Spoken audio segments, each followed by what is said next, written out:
Alright, we're going to talk about some differences and similarities between the version 2 gearbox and the version 3 gearbox. This here's the version 2. The safety switch is located here. When the selector plate is pushed all the way forward, you're on safe. This one's actually broken. It's supposed to have a little notch on it. On the version 3, safety switch is here. So when this is up, you're on full, or you're on semi when this is all the way up. Midway is full auto, and all the way down is safe. And this all comes apart. Pulls off pretty easy.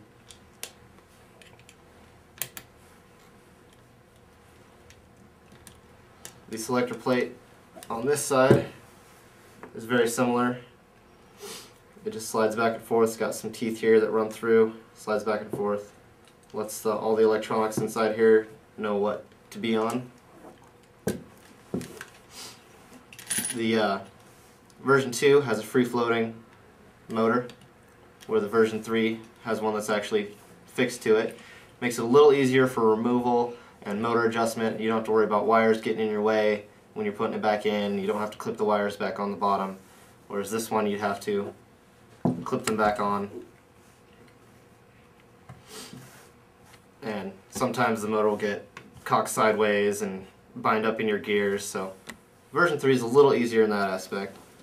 The most common gearbox is probably the version 2. There's a lot of M4s and MP5s out there that people are using with it. Real easy to upgrade, real easy to take apart.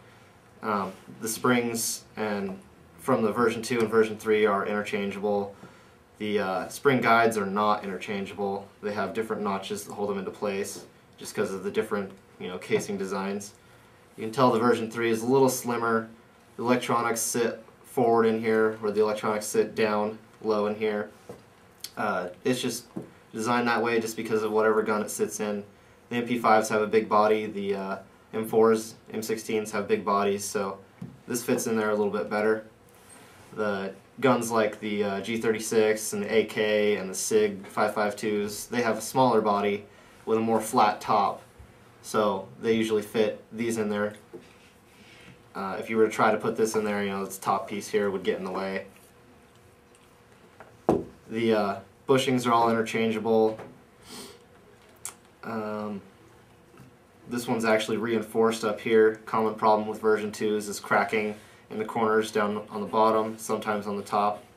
This one's got a reinforcement plate. It's kind of hard to see, but it's right here.